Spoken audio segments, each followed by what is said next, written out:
各位老友記，續翻上期咧，同大家分享講到咧，點解近年咁多 TVB 明星以及港澳人士翻大灣區過退休養老生活？咁好多港澳街坊咧都會留言俾 JoJo 啦，話到咗退休年紀都會糾結一件事嘅，就係咧究竟留翻去香港定係選擇翻大灣區呢邊過嚟過退休養老生活嘅？咁今日同大家講實話啦，佢嘅優點同缺點一次過講清楚，等大家咧唔使糾結。先講最大嘅優點就係平啦，同埋住得舒服，日常嘅使費夠低。第一咧就係房價同埋租金平到笑行，咁喺港澳買樓咧細細地嘅套間或者求其一區咧啲舊樓啊，佢都要幾百萬上千萬，仲係10幾方好細間逼到爆嗰隻啊！咁大灣區咧依度啲地方咧幾十萬再到幾百萬咧就可以買1000尺單位。甚至咧，你係買個單間自己住啊，都係35萬內就有交易啦，仲係要帶埋咧全屋裝修嘅，求其買翻啲家私家電啊，你就可以入住啦。咁第二點咧就係咧日常使費超級親民，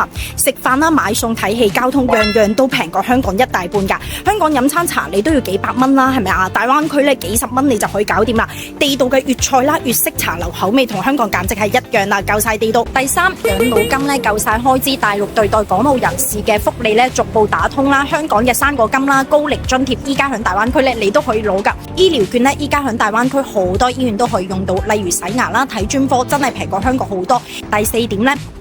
交通越嚟越方便啦，無論你係鎮區啦定係市區啦，交通真係方便到冇得彈啊！用手機打開個 WeChat 咧就可以叫車啦，好方便，直接喺屋苑門口就可以送到你去目的地啦。咁再講翻啲現實嘅缺點嘅，咁唔避忌講真話。第一咧就係醫療系統咧唔同啦，大病始終我都係覺得咧翻香港睇會好啲。咁普通嘅感冒發燒慢性病咧就喺大灣區開藥睇病嘅話咧就真係超級方便嘅。咁第二咧就係生活嘅習慣同埋社交要適應嘅。咁香港咧係節奏快嘅、高效率嘅，大灣區咧節奏慢，服務效率可能冇香港咁快嘅。第三咧就係咧證件啦同埋手續流程咧同香港咧完全唔同噶。雖然咧依家咧係便利咗港澳人士，但係開戶啦同埋醫保啊、房產手續等問題咧同香港嘅規則咧又好唔同噶。如果你有任何嘅一個辦證問題，都可以留言翻俾 JoJo， 我將咧自己喺大陸咧生活咗30年嘅經驗話俾你哋知咧係點辦嗰個駕駛證啦、居住證啦、銀行啦卡嘅開戶啦、醫保社保等等問題。